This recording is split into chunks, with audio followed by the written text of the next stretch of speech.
The audio commentary.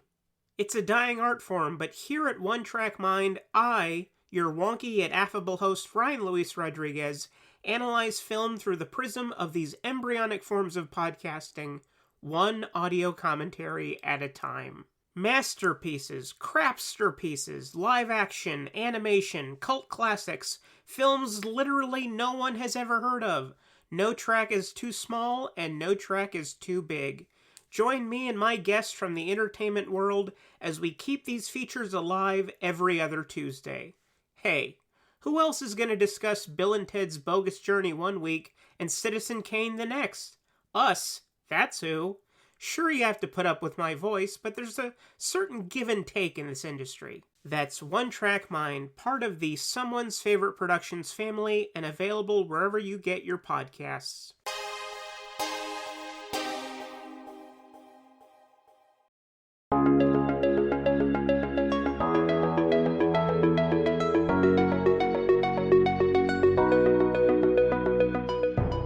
Everyone, and welcome back to Film Foundations, the collaborative show between Weirding Way Media and Someone's Favorite Productions. I'm your co-host, Ryan Verrill from Someone's Favorite Productions.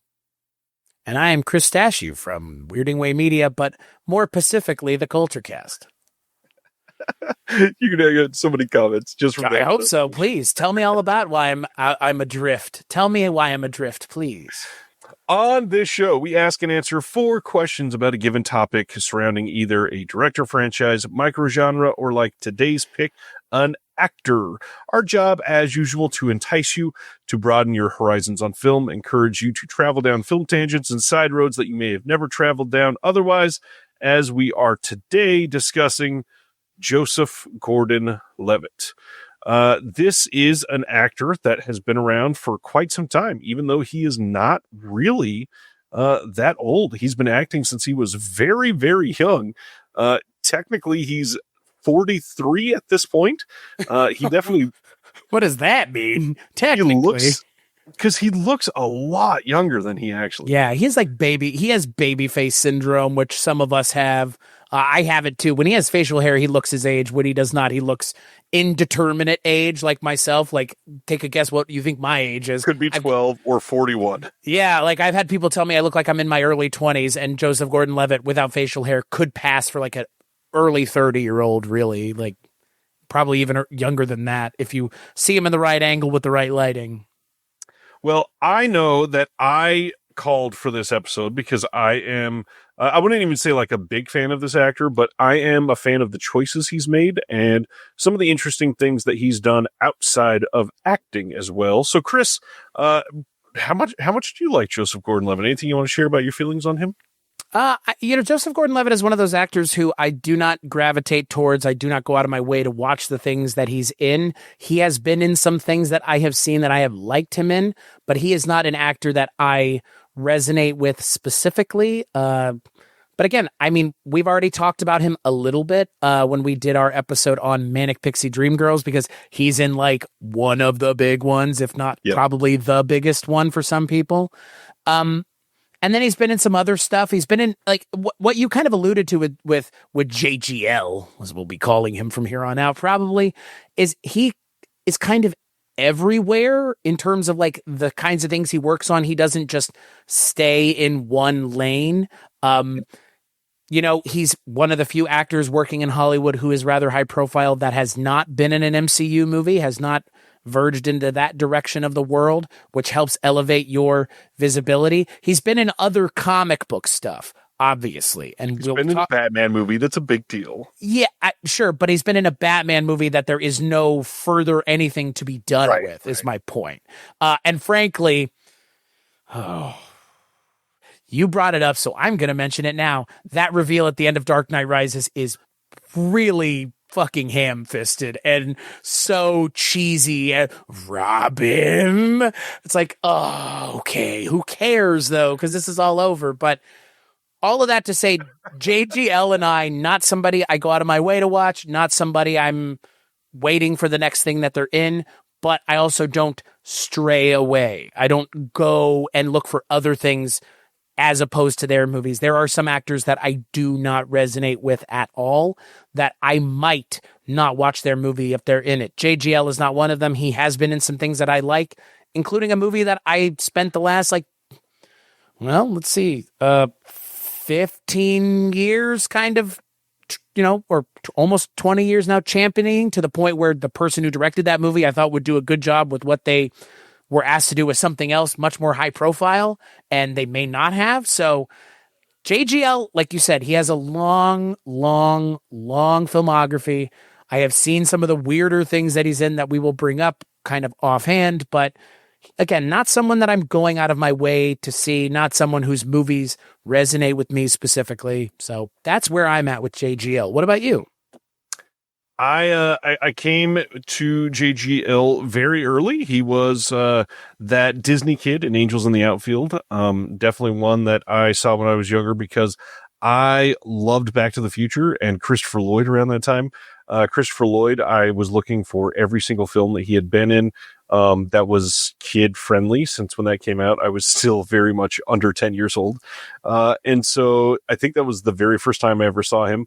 And then, funny enough, I know that a couple years later, he had a small part in Halloween H2O, which would be one that I had seen many times now, but I don't think I saw that until I was probably, I don't know, mid-teens-ish. So probably like 3 or 4 years after it came out.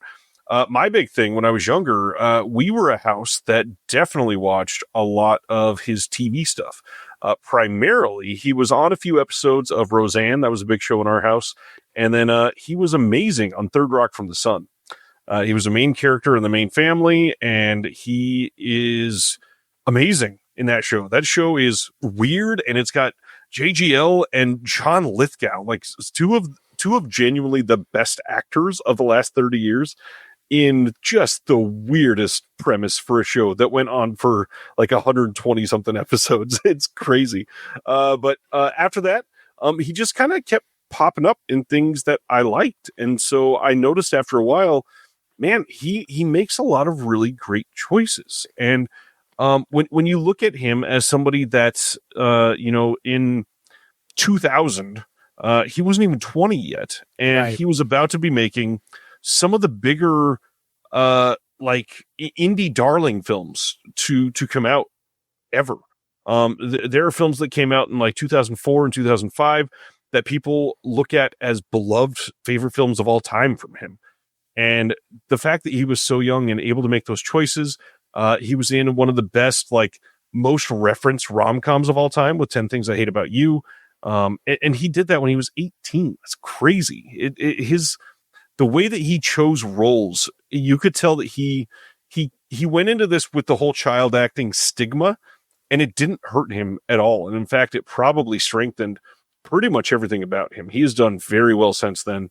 I do want to say that there is a couple times where he's had these weird, stagnation points in his career, which is also an odd thing to look at because his performances never really dip in quality.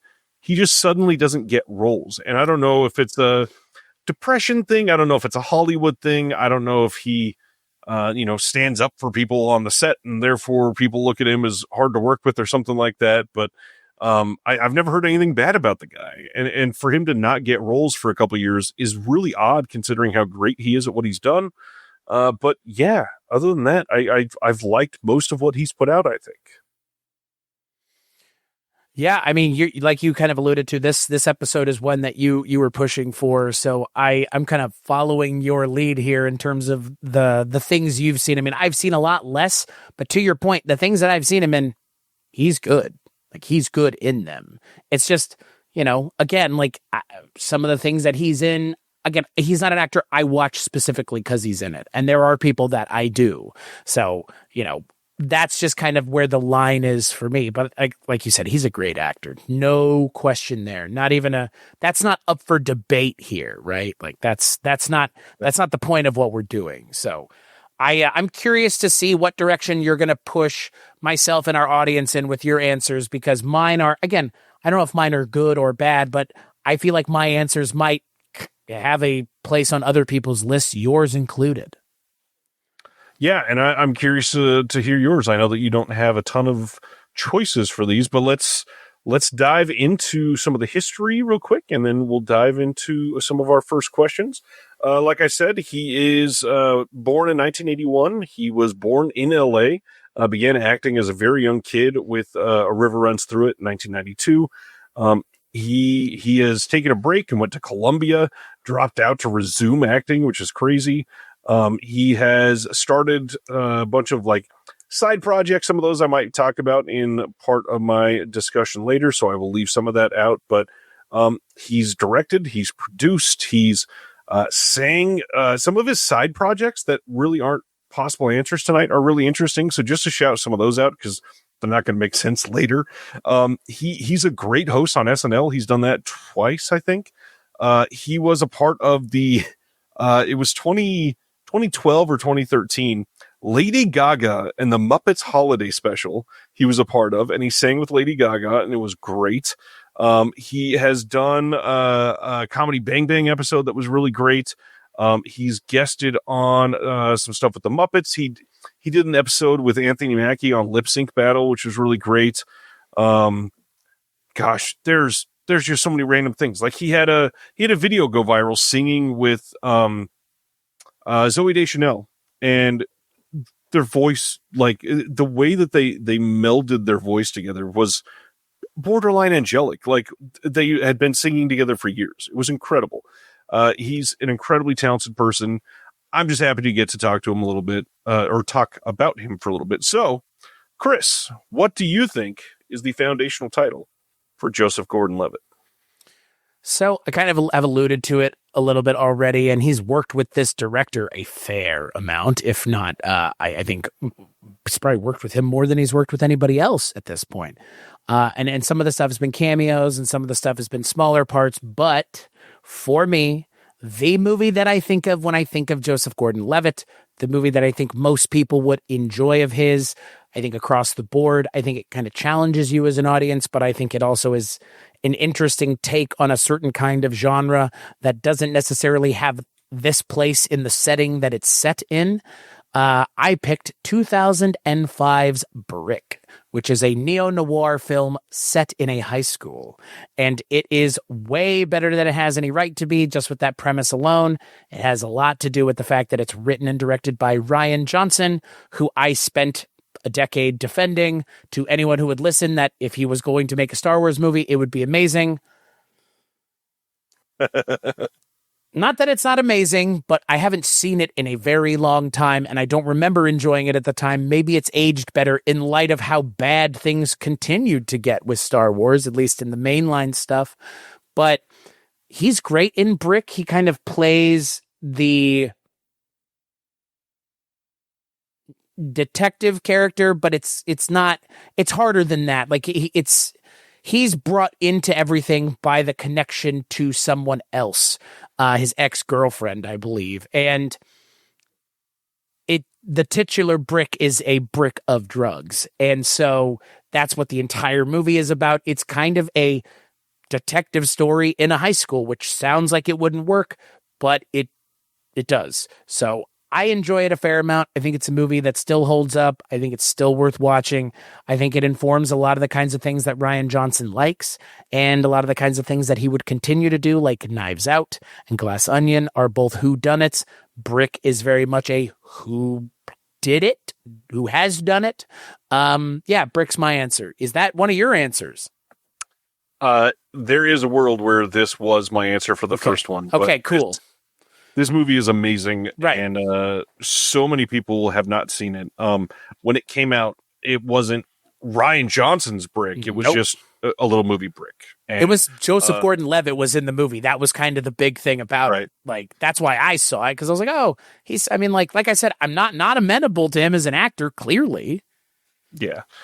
He is great in this movie. The entire movie is a sign of things, a sign of greatness to come for Rian Johnson. If you watch this movie closely, he really displays a lot of his ability and talent very early on in this movie. Great pick. I'm glad you like this. I'm glad this is one that you've seen, and that one that could get a little bit of attention, because if you've not seen Brick, this is one that you should run out and get into quick, because this is also a rewatcher, one that does very well on second viewing. It is a noir movie in that way specifically. And also, I will say this because I'll beat you to it. It was released in 2020 by Kino. So if you want to go and pick up the Blu-ray, that's where you would go and get it. It's from Kino Lorber, which has put out plenty of things, including Kolchak the Night Stalker, which I was on. So I'll just plug that because, why not? Get to talk about myself for 2 seconds and say how proud I am of being on a Kolchak release from Kino. So there you go. I will go even a step further and say they've already announced that they're putting out Brick on 4K. I was wondering if you were going to follow up this with that. We don't have a date yet, but it is coming soon, supposedly. Man, that's got to look wild in 4K. Yeah. And a lot of the movies that came out around that time were in that early switch over to digital. Yep. And so they don't look great, but Brick does not suffer from that. Brick looks very good. Yeah, Brick is a visually arresting film and also a well thought out whodunit. So I'm glad you also like it. I feel like it would be hard to not like this movie, but I wouldn't have been surprised if you hadn't seen it, just because again, sometimes things like that slip through the cracks. So I kick it to you now, Ryan. What is your answer for the first question? My answer for the first question is probably going to ruffle some feathers because I feel like a lot of people did not love this movie, but I think this is the perfect way to see JGL's acting chops, his comedic stylings, his ability to make bold choices in a film, and his ability to deliver a personal story in a way that actually feels personal, which doesn't work all that well for a lot of other actors. So I got to talk about a movie that I saw when I was going through a bunch of personal changes. I was literally going through a divorce. I was not having a super strong friend group at the time. And when this movie came out, it hit hard because I felt like I wasn't in the best state of health and making some bad choices at the time. And so I got to talk about 2011's 50-50.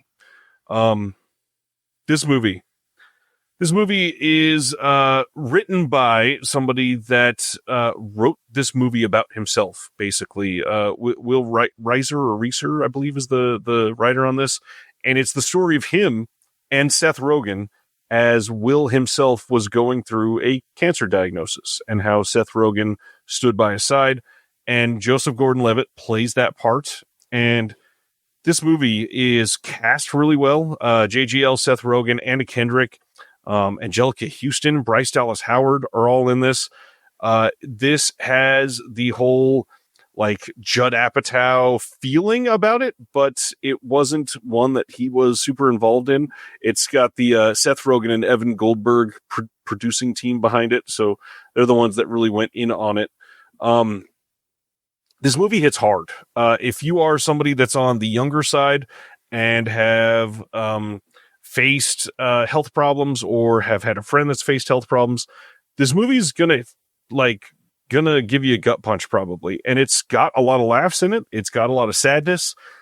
There's relationship issues in this. There are some situations that come up that make you feel awkward for the characters in this movie. But to be frank, I think this may be his best movie overall. Wow. I have never seen it. I remember when it came out. I know what it's about ostensibly. I never saw it, but it has Seth Rogen in it, which is always fun. I mean, I love Seth Rogen, just not as Donkey Kong, but I love Seth Rogen. He is not stretching too far in this because he's literally playing himself. But because of that, it is very at home for him, and you can feel that it's personal. Highly recommend checking this one out. It is all over. You can watch this fairly easily. It did fairly well at the time, but it also got lost because in the post Superbad world of comedy for a few years, all of the Apatow shit just blended together. All of the Danny McBride shit blended together, and therefore all of the Seth Rogen combined with everybody just became one amalgam of movie, and it didn't stick out. But this one absolutely should. It is a wonderful movie, a wonderful story of grief in multiple ways, and one that I don't want to spoil necessarily, because people need to see this. This is a great movie. And that's what, one of 2 times that Jonathan Levine works with JGL, because then they also work on The Night Before. And then Jonathan Levine works with Seth Rogen again on Long Shot, that movie with Charlize Theron. Did they do The Interview together as well? Because I know Seth Rogen and JGL are in that one. JGL's like in it for like a second. Right, but yeah. I don't remember if it's Levine or not. It's not. No, it's not. He was doing what would that have been? Snatched around that time, the Goldie Hawn, Amy Schumer movie. That was a thing that happened. We all could have gone and seen it. So many of us didn't. The Interview, that's a weird one to bring up, though, too. I kind of low-key enjoy that movie. It's just, man, watching it now, like James Franco and all of his... Yeah. James Franco is kind of insufferable. And maybe kind of is not a... I don't know who likes James Franco anymore. Like, it's weird, right? Because he kind of is like pariahed himself by his actions and deeds. Yeah. But like, I still can't help but be charmed by him as Tommy Wiseau in The Disaster Artist, which I think for me, like, the missed opportunity of a lifetime to give James Franco the Academy Award for that movie, and they only didn't because of all of the things that came out about James Franco at the time. Otherwise, I'm like 99% sure they were going to give him the Oscar for that movie. Yeah, I think James Franco is an actor. I don't know if we'll ever do an episode on him, but he is like further down this path that Joseph Gordon-Levitt's kind of at the front of, which is why I can vibe with JGL more than I can with someone like him, because he's just like, James Franco seems pretty full of himself. Oh yeah.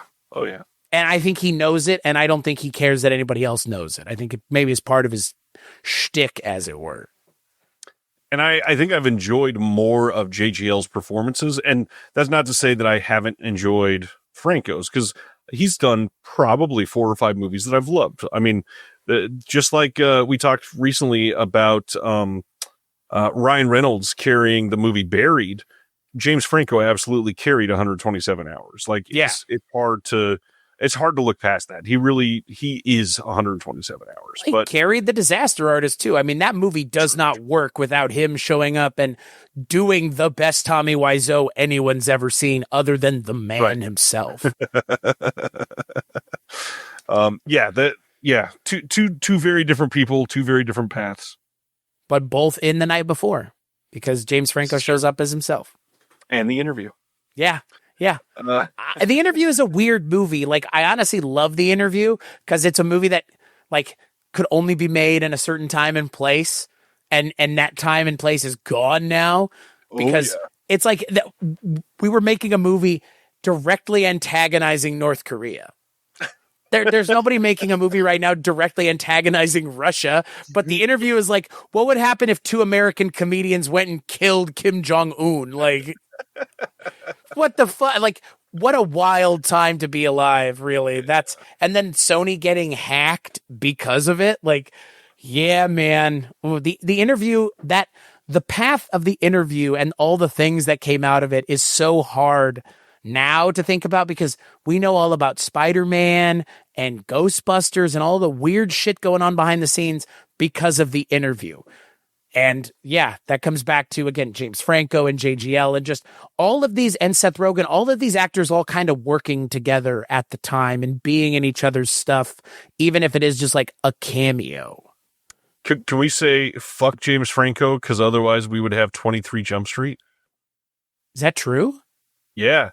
They were going to have a crossover. It was supposed to the Men in Black one. Yes. Right. Yeah, that would have been weird. I mean, I think they could still do it. I actually, boy, talk about ruffling feathers. Saw the new Men in Black movie. Wasn't terrible. Roast me. Roast me on the internet. It's better than most of those kinds of things that come out way after the fact. Like, yeah, I forgot about that. Yeah, James Franco in The Interview, like, what a world we lived in then. What a quaint world. The Sony hack really fucked them. That was a That was a big deal. Yeah, it really was. Like, I'm waiting for somebody to do some sort of book or something about it, because they're like the influence and the tale that has left in the world of entertainment is still, they're still dealing with it, really. Like, Honestly, that's the best way to say fuck you to North Korea right now. Make a movie about the Sony hack and talking about all the movies that they lost. yeah, well, that's pretty meta. All right, let's find out some underseen movies perhaps that you might be recommending. So, what do you think is a JGL film that's within his oeuvre that might not be best as a first time watch for somebody new to Joseph Gordon-Levitt? So obviously my answer is G.I. Joe, The Rise of Cobra, where Joseph Gordon-Levitt plays Cobra Commander in a saran wrap mask. That is the obvious answer here. No, it is not. And I actually would probably am sitting here with a lot of people saying Joseph Gordon-Levitt played Cobra Commander. Yeah, he did. Like, straight up live action too. No, that is not my answer, though that movie is better than it has any right to be. I saw a movie in theaters. It's fine. I have a soft spot in my heart for Stephen Sommers. Okay. Stephen Sommers, The Mummy Returns, Van Helsing. I get it. Yeah. Is kind of part and parcel with that. But my actual choice that I would go out on a bat for, the person who directed this movie went on to make a movie that a lot of people really liked that wouldn't shut the fuck up about it for like a couple years. If there are probably still people now not shutting the fuck up about it, because it was in a lot of ways, like, it was such a big thing when it came out, and it is continued to persist. 2010's Hesher, which was directed by Spencer Susser, who edited The Greatest Showman and was the second unit director on The Greatest Showman, which is the movie that has a very big influence that a lot of people really like. But Hesher is the movie that he wrote and directed, Spencer Susser, which has JGL in it. And he's like a metalhead. And is this your answer? It might have been. It might have been, boy. I'll Yikes. pivot now to say something else. So what's funny is we were talking before the episode, and you're like, one of my answers might be your answer. I was not expecting it to be this, but I guess I should have realized it might have been with the whole metalhead thing of it all. Yep. It's a great movie. You know, it's a great movie. It's not necessarily an easy movie to watch, because Joseph Gordon-Levitt's character it's a complex character, but that's why I enjoyed the movie. I mean, it's, you know, if you went to high school in the 90s or 2000s, we all knew somebody like this, and this is getting to see them continuing their life past when you interacted with them, when they went out into the world, and who knows what happens to people like that when they're given free reign to do what they want. Yeah, I enjoy it. I don't know, it's one of those movies that I just saw because it seemed interesting, and I think when I was done with it, I was like, oh, that was a lot better than I had expected it to be. And it has Natalie Portman in it, who I am a huge fan of, and Rainn Wilson, who I enjoy in everything but The Office. He is great in 6 Feet Under. I will give him that. Who, Rainn Wilson? Yeah. I didn't know he was in 6 Feet Under. Yeah, I think he's in like a season and a half, and he plays a randomly creepy character that ends up living with the main family in 6 Feet Under. Anyways, Rainn Wilson's great in The Rocker and Super. They're both amazing. Yes, the Super's great. Like, yeah, that's like the best thing James Gunn has ever done, probably, as far as I'm concerned. Oh. Come on. Yeah. It informs like everything he does when he's finally given the opportunity to do it with the real things. Like, we already have a James Gunn episode scheduled. I know. Just to bury it right here. So Hesher is it is a dirty, depressing, dark, scuzzy, like sweaty movie, and it works in every single scene. Natalie Portman and Rainn Wilson are playing these incredible supporting characters, and I don't know what it is, but this movie never gets brought up by anybody.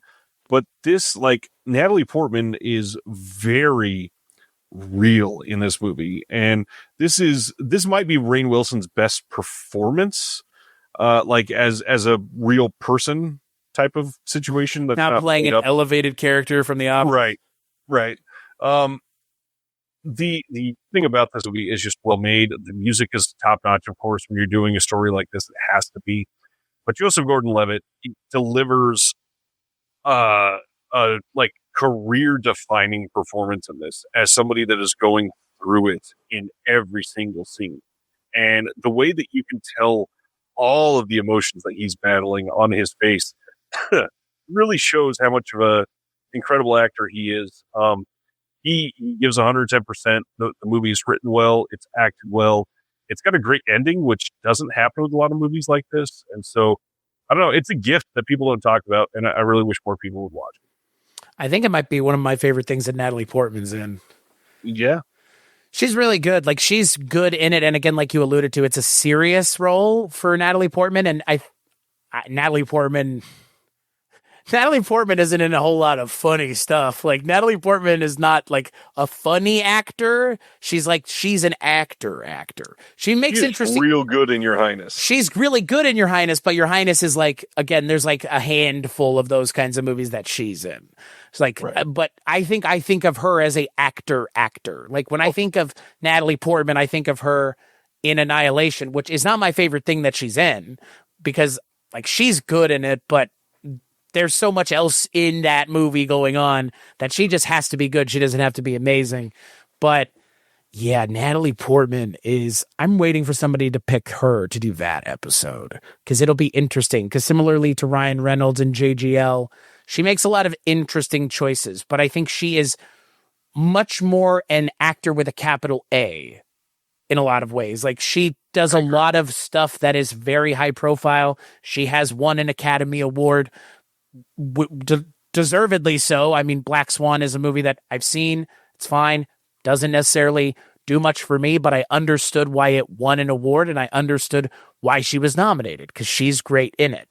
But yeah, I'm waiting for somebody to pick that, because there's a lot of places we can go, but this wouldn't show up there because it's showing up here. Hesher's a great movie. Not enough people have seen it. This next one, because I'm pivoting a little bit, is a little mainstream, but one that I feel like people are not talking about anymore. And I'm going to go back to our friend Ryan Johnson and discuss 2012's Looper.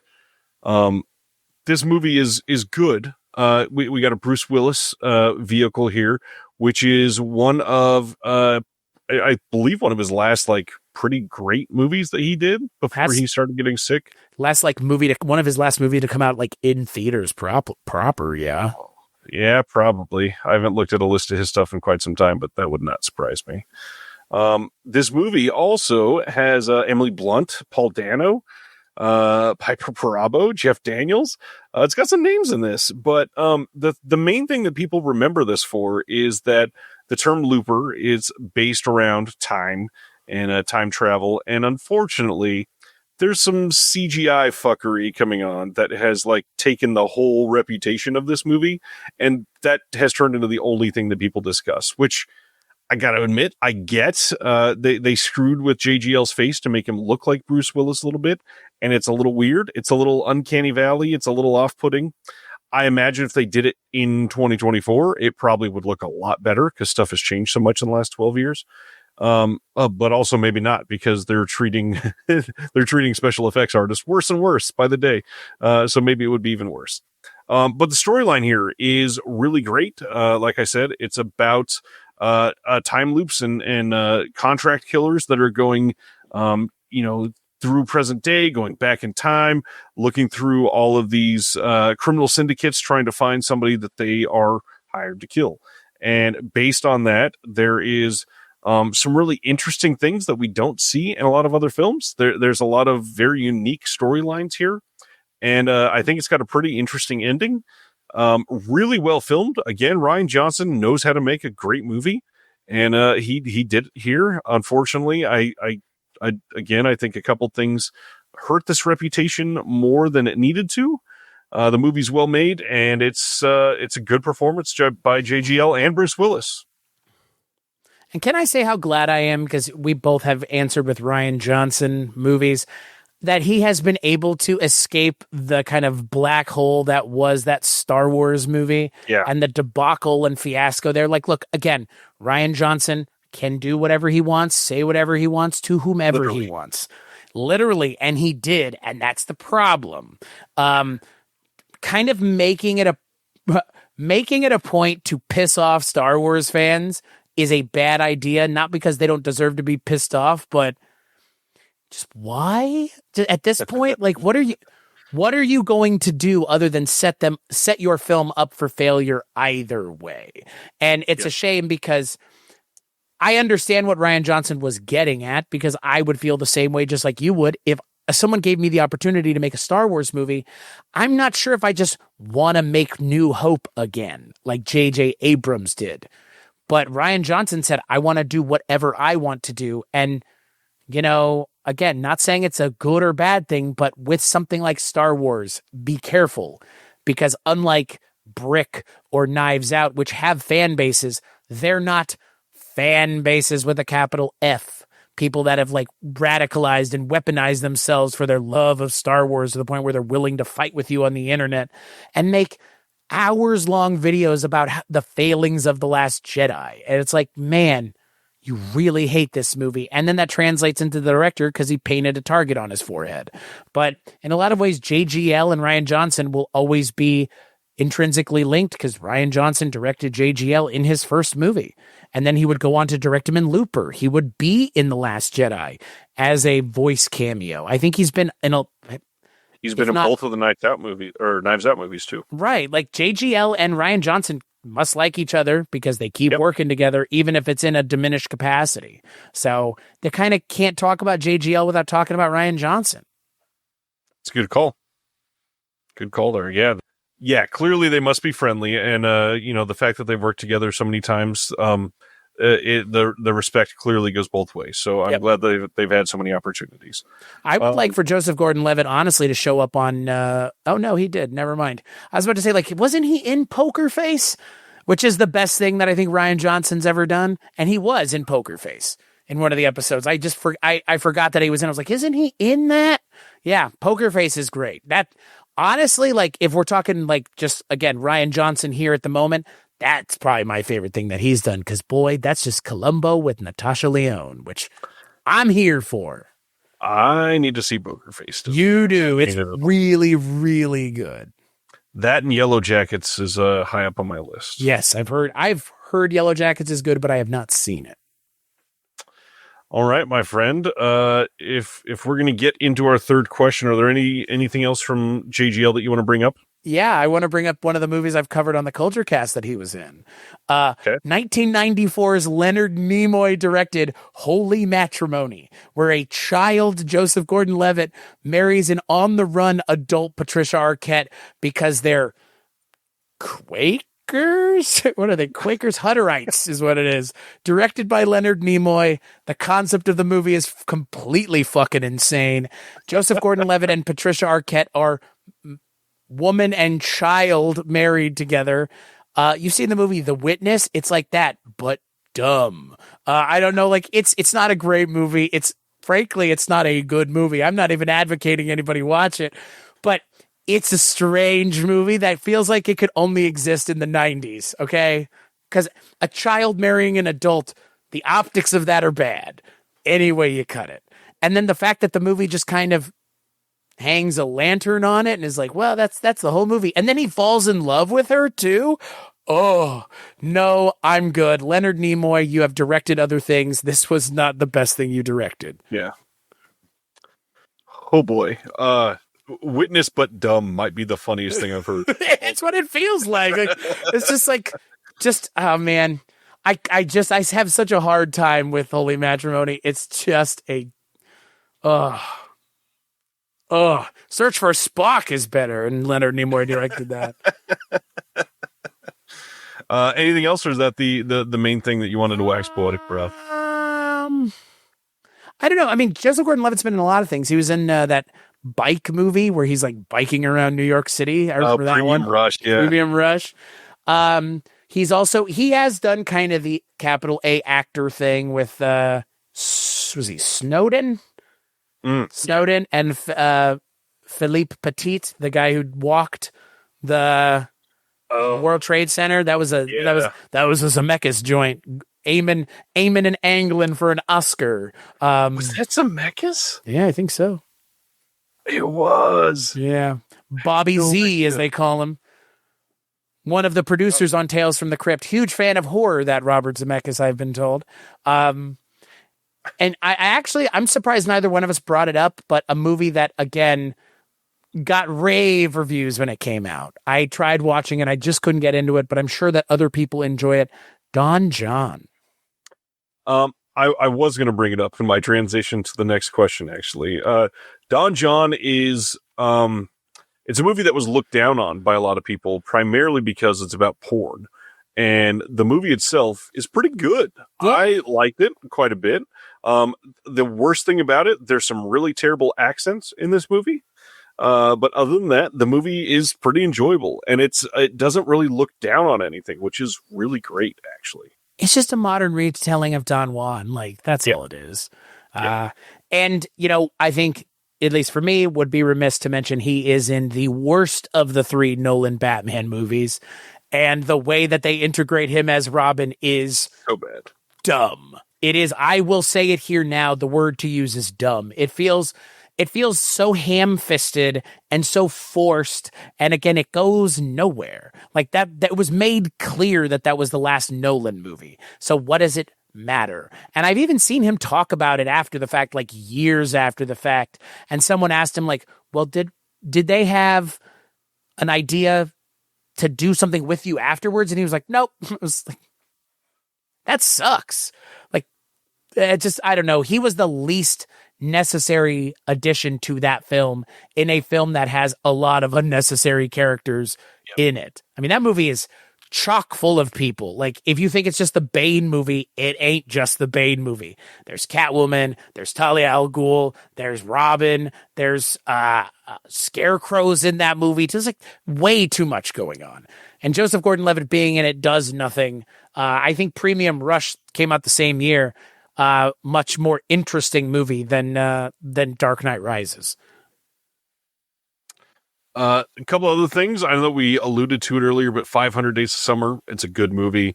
You take the belief that you might want a manic pixie dream girl out of it, and what is left is some very good acting and a decent story. Maybe now that you've talked about Don John, the only one that I feel like we really need to give a little bit of highlight to, which I have a feeling you've never seen it, that is going to be 2004's Mysterious Skin. Have you seen this one? I have not. So this is a Greg Araki film, which that means that it is made for a very specific audience. This is the story about two boys who were both abused sexually as kids, and it affects how their lives are like weaved into their young adulthood. One becomes rather reckless and makes some interesting choices. That's Joseph Gordon-Levitt. And then the other, played by Brady Corbett, he becomes this like weird recluse, and you kind of have to see it to understand the entire thing. But the movie is made very well. Michelle Trachtenberg is in it, plays a great part. It's got a really great reputation for how it portrays child sex abuse and how it affects people.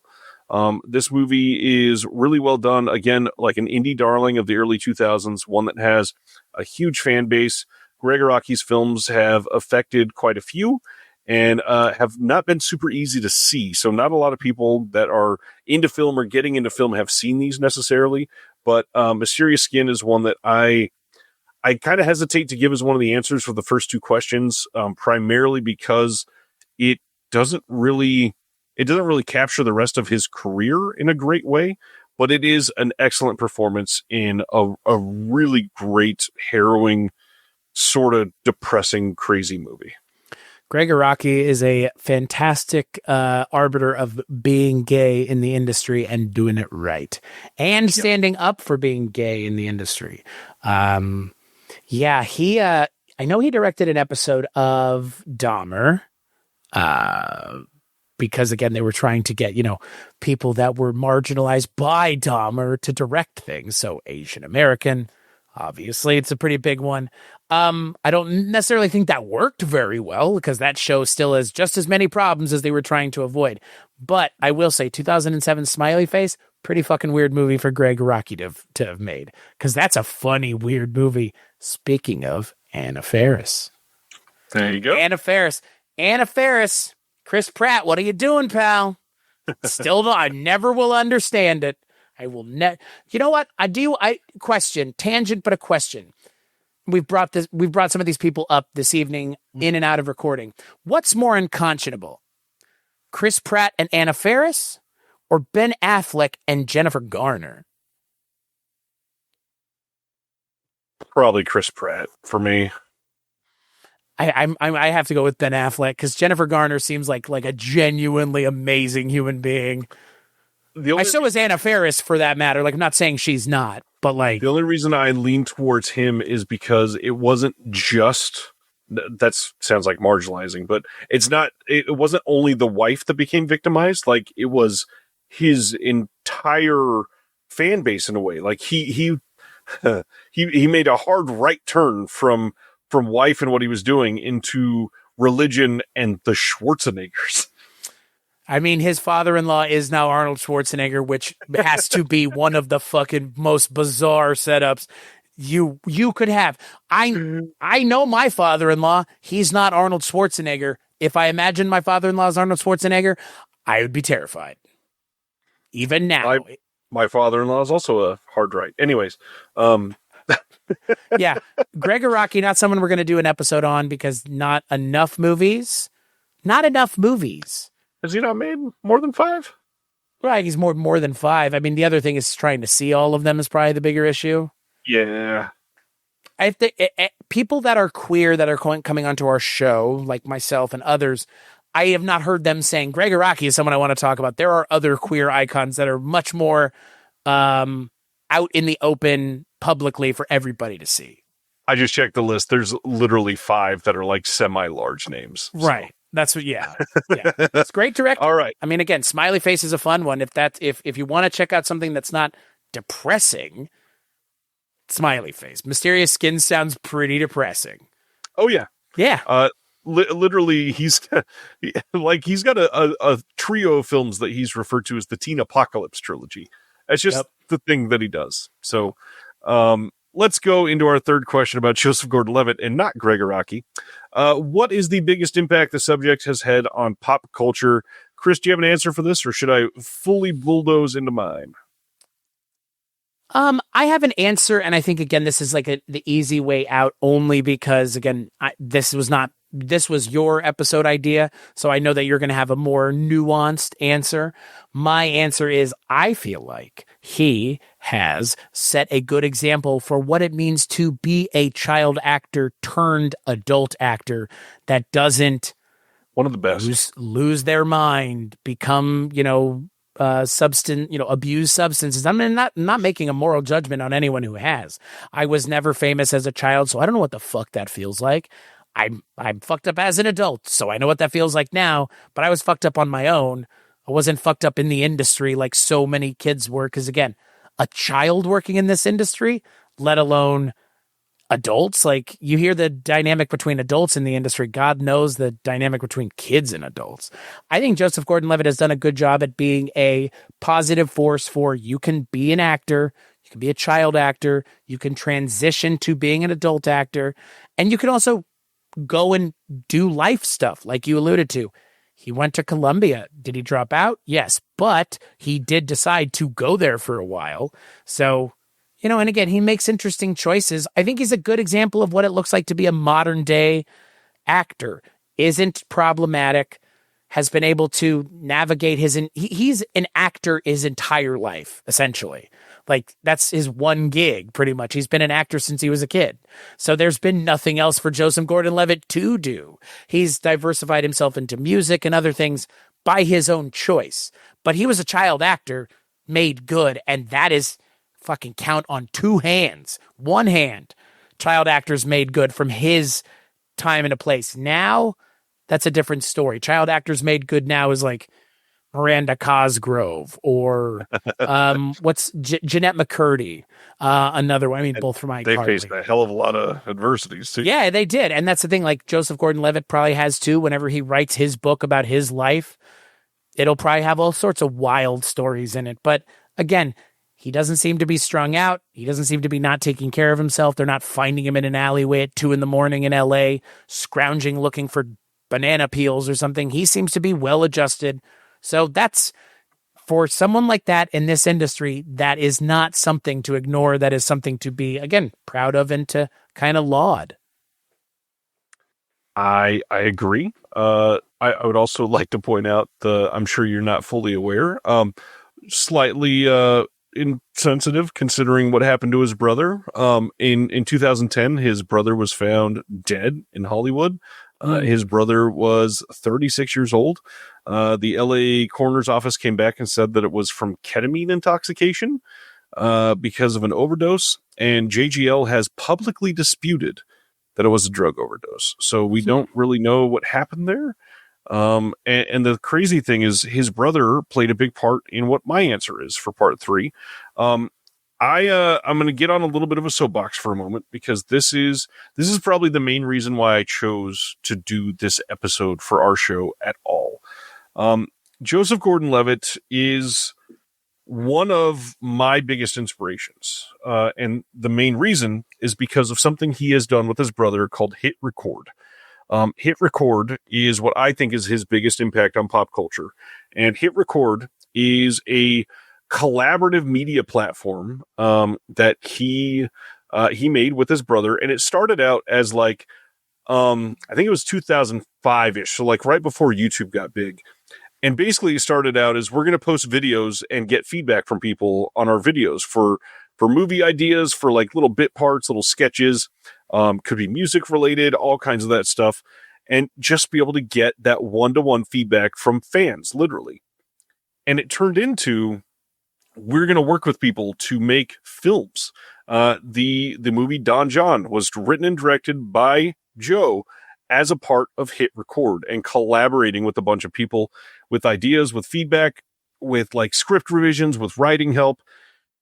And it turned out pretty good. And it was because of this network that he had made, where all these people joined together to make a product. And he was the main collaborator on that product. So his name is there as the writer and the director. But I have sort of wanted to be a very similar situation. A lot of the stuff that I've done for like this media network that I've started with a podcast network and a YouTube channel and a magazine printing, all that stuff. A lot of that has come from watching what he's done with Hit Record and seeing how people working together can be stronger than the voice of one person. And the way that you can work together to inspire each other, to motivate each other, is such an important story that, it gets told to us as kids, but until you see evidence of it, it's not something that a lot of us can rely on. It's not something that a lot of us can believe, especially if you're a rather cynical person like myself. But you're cynical? No. When you put yourself in a situation surrounded by people that are smarter than you, you can feel like you're pushed to new heights. And through watching him, I've found you. I found my collaborative partner for Someone's Favorite with Dr. Will Dodson. I found Erica Schultz, who is an incredible writer and has helped me with all kinds of things. All of these people are because I was inspired by his ability to find good people to work with. And I don't think my life would be the same if he had not done that. It's a hell of an answer. Look, to your point about collaboration and the collaborative spirit being important for you. I mean, I'm right there with you.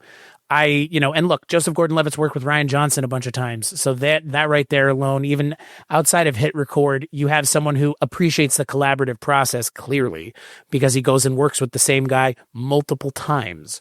So being this guy for the industry is a good thing. Carving out a little section of the world for yourself and the things that you want to do is admirable. I mean, look, actors creating production companies are a dime a dozen, really. Like, Right. I mean, every big name or halfway big name actor has their own production company, or they've co-founded one with two other actors type thing. But again, Joseph Gordon-Levitt seems more interested in engaging directly with people like yourself and myself, and less necessarily the bigger industry, as it were. Yep. And bridging that gap is something that's important, because that's not easy to do. And it really has to come from his direction to matter. It has to come from his direction to us, because then it's like, well, it's kind of, legitimizing everything too. And I mean, clearly that's what he's, aiming for, is to democratize the process. I mean, he's been in the process for so long. The last thing you want to do is keep people out, I would think, but maybe, what do I know? Yeah, I get it. There's a lot here. There's a lot that you can find in his filmography. There's a lot that you can find in him as a person. And there's something about all of this that just feels positive. Positive in a way that you are like proud to support. Positive in a way that makes you proud to have grown up with him, like almost at the same time. Like, I'm only 6 years younger than him. So Right. watching his journey, when I was old enough to watch his films, he was just barely older than me. So Angels in the Outfield was like, oh, like he's just barely older than me. Like, I can go out and do this right now if I really want. Right. You could have been a child actor. And, any one of us could have been, theoretically. He just was. The way that Hit Record has made books, made DVDs, made music CDs. There's been Hit Record TV, which is this big thing that they were doing for quite some time. It has continued to be this entity for a long time. And when you think about the fact that YouTube wasn't a thing when this first started, like that's a completely different world. And for something like this to grow with the world, I kind of feel like he was right at the perfect time, hitting the cusp of the collaborative medium that we have today, which is like harnessing the internet as a creator, which there's still people that don't understand how to use it properly now. So without this group that he made, I mean, the worst thing that I didn't say at the beginning, this came in one of those like acting droughts that he had. He just didn't have roles. And he's like, well, if nobody's going to give me a role, I'm going to go out and fucking do it myself. Make the role. And that thing, like we've talked about that on past episodes before. If it's not going to happen for you, you got to make it happen sometimes. No, not sometimes. You have to make it happen. Yeah. If I ever write a book, it's just going to be called Go Do the Damn Thing. Because that's all this is. Like, the only way to know if you like this, the only way to know if you want to do this, the only way to know anything in life, really, but this kind of thing specifically, is to go and do it. Just hit record, as he would say. Absolutely. It's the truth. I mean, sometimes doing it is just getting to the point where you do something for a lot of people is not easy. I think you and I and plenty of other people we work with take it for granted that we could just be like, oh, let's sit down and do a podcast, and we're all so entertaining and we're all so good at this. It's like, what are the other people doing? Right? Because theoretically, nothing is stopping anyone from doing anything. It's just the will to do it. We've all got cell phones. We've all got the ability to record a podcast no matter where we are. Yeah, there are apps on your phone right now that you could record a podcast, and it might sound even better than this one right now because it's using current production things built into it. We have to run this stuff through post-production. There are people that just, on your iPhone, you can get studio quality sound recorded. It's not that unrealistic anymore. Yeah, and why isn't everybody doing it is the question. And the answer is because it ain't easy. And it ain't easy to do it well. You can do it, but doing it well is another thing. Well, even just taking that first step and literally hitting record is one of the most difficult things for a lot of people, because ideas are kind of $1 a dozen. And when you take that step to actually produce something and put yourself out there, that costs just so much more, especially for people that have never put themselves out there in any way. Right. The amount of rebuke that you could get, the amount of negative feedback that you may not be ready for, the amount of, you've never had people on the internet attack your appearance like I have. There's so many ways that everybody out there is going to rip you apart. But there could be 3.8 million people ready to completely agree and worship your viewpoints on whatever you want to talk about. And change your life completely. So hit record and see what happens. Do the damn thing. If anyone listening to this wants to start their own podcast, the only piece of advice that I can give you for free, just kidding, I give you plenty of advice for free. But the piece of advice that I can share quickly and easily is, if you want to do it, just do the damn thing. See what happens. Maybe, and you'll figure it out as you go, but plan ahead. Take as much into account as you can ahead of time, but just do the damn thing and see what happens. And yeah, we're not fucking rocket scientists here. Not at all. We just have microphones in front of our faces. Well, Chris, do you even have an answer? What is a cinematic bridge? This is our fourth question. What's a cinematic bridge to Joseph Gordon-Levitt? Is there anybody like him that you would say if people like their films, they might like Joseph Gordon-Levitt's? I will say someone who strikes me similar in tone to Joseph Gordon-Levitt, someone who has been working in the industry for a while, maybe not as long, but seems like a good arbiter of the industry as well, is able to move within the industry as a director, as a screenwriter, as an actor. It's kind of like older Joseph Gordon-Levitt, but only older by a couple years. If you resonate with John Krasinski, you'll probably resonate with Joseph Gordon-Levitt. They're both seemingly very nice people, both in reality and most of the time, if not all the time, they're never playing the villain in anything. They're often like the person that you as an audience member are meant to sympathize or empathize with. And John Krasinski just strikes me as older Joseph Gordon-Levitt. You know, he's directed, he's written, he's acted, he can kind of do all of them, shown himself to be someone that can be creative in multiple facets. Maybe it's not the best answer. There aren't a lot of John Krasinski movies out there, but, you know, John Krasinski as an actor, I think, has a similar vibe to Joseph Gordon-Levitt.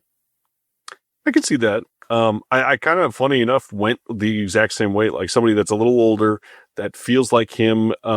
Unfortunately, mine had some issues that shortened his career, which has led to us not knowing if he could have had the same vibe. Mm. I feel like if he had not had to deal with Parkinson's, Michael J. Fox would have had a very, very long run, like Joseph Gordon-Levitt, of interesting choices, of positive contributions. And obviously, Michael J. Fox has done a lot for Parkinson's research and his foundation.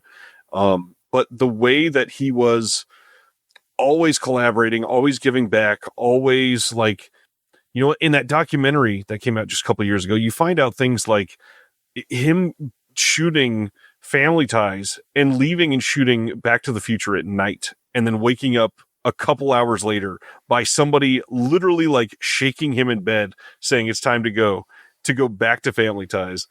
That is the amount of sacrifices that he is making in that life. That sounds amazing. Above and beyond. Doesn't that sound amazing, though? It does. Doesn't it? Like, that's what's fucking crazy, and maybe I'm just fucked up in the head, but, like, can you imagine being like, I'm going to work in the morning on the TV show that I'm the star of, and then at night, I get to go be an actor in a movie that I'm the star in, and I get to sleep 4 hours, but I'm getting to do what I love for a living all day? Like, fucking sign me up, brother. Like, I'll sleep when I'm dead at this point. What's crazy is at that time, he didn't even know he was the star yet. He was doing this just to sacrifice it. Hadn't hit yet. I know, but with Back to the Future, I mean, we all knew. Everybody, yeah, everybody knows. Actually, what's interesting is there's another actor whose name I would like to throw into the pot, but obviously the amount that we have is been truncated, unfortunately, due to life choices. Heath Ledger, similar to JGL, seemingly a good guy, seemingly willing to collaborate and be collaborative, working on things that most people would not have thought he'd be working on. That Joker role, his final role, a big indicator of that. But Heath Ledger also, I really wonder what life would have been like if Heath Ledger was still around, because he was not even hitting his stride yet as an actor. Like, I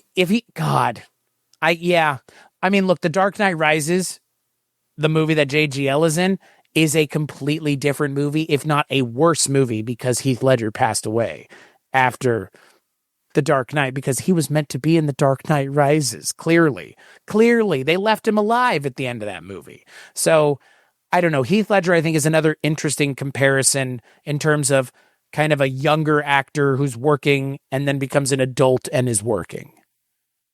On top of that, they were both in a Nolan Batman movie, and they were both in 10 Things I Hate About You together, and their interactions are amazing. I think this might even be the best of the three picks that we just mentioned. This is a strong choice. Heath Ledger is an actor who I really like a lot more than I probably realize, and it does bum me out because he is one of the first actors I really remember dying from ODing.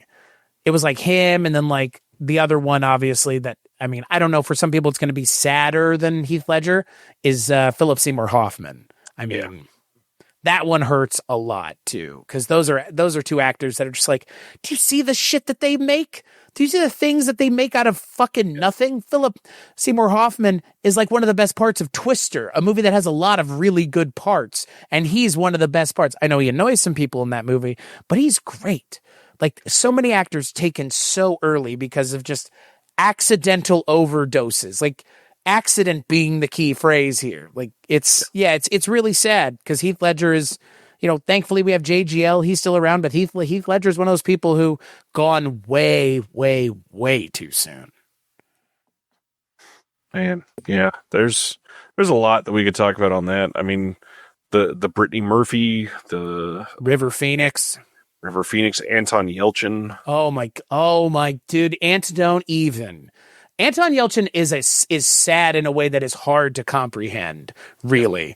Because, like, getting run over by your own car because the assholes who made the fucking car didn't do a good enough job with the brake system is such an ignominious way to die for anyone, let alone someone that hundreds of thousands, yet millions of people knew. That's just so fucked. And he wasn't even the first person for it to happen to. He was just the person it had to happen to for them to do something about it, which is even more fucked up. Yeah, Anton Yelchin is, having just watched Green Room for the first time, yeah. And he's probably the best part of those Star Trek movies that J.J. Abrams made, like, inspired casting to cast Anton Yelchin. But yeah, though, that we could do a whole episode about those actors in the movies that they didn't get to be in. Wow.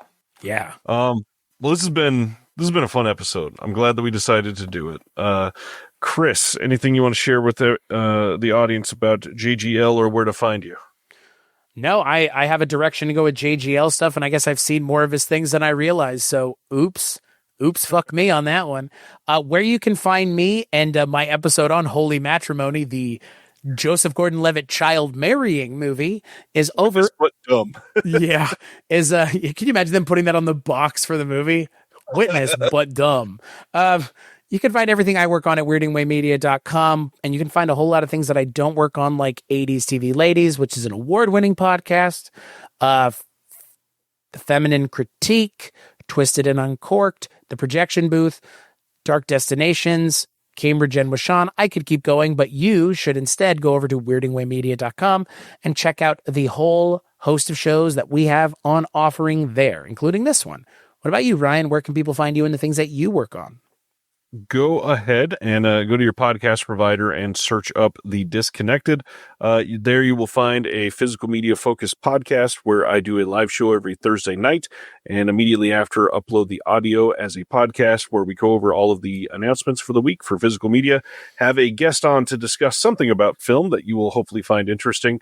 But then perhaps even more interesting, if you're not into physical media, every Monday I also post an interview with a industry-related professional, whether that be a critic, a director, a filmmaker, an actor.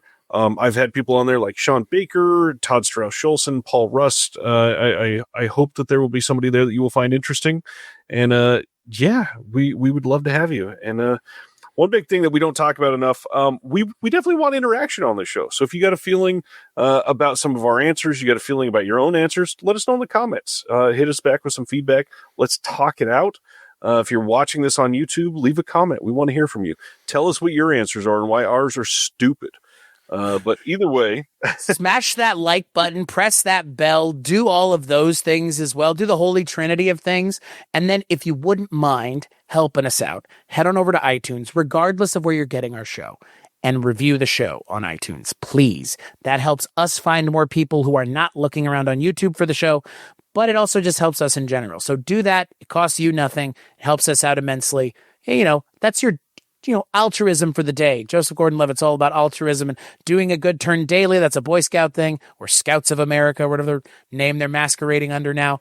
Just go and do that for us. You'll help us out, and we'll appreciate you forever. We'll see you on the next episode. Keep pushing those boundaries and hit record.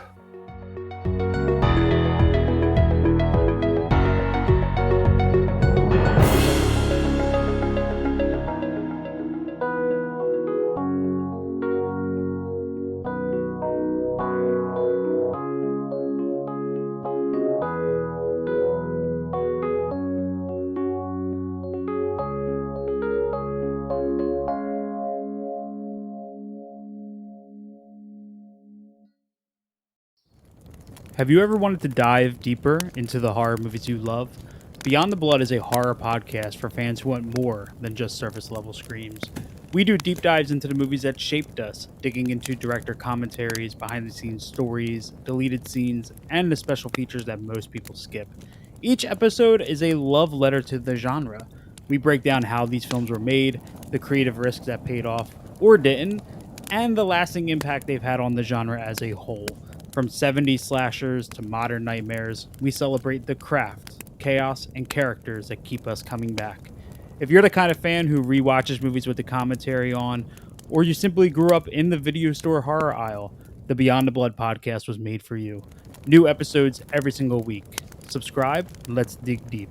Welcome to the Beyond the Blood podcast.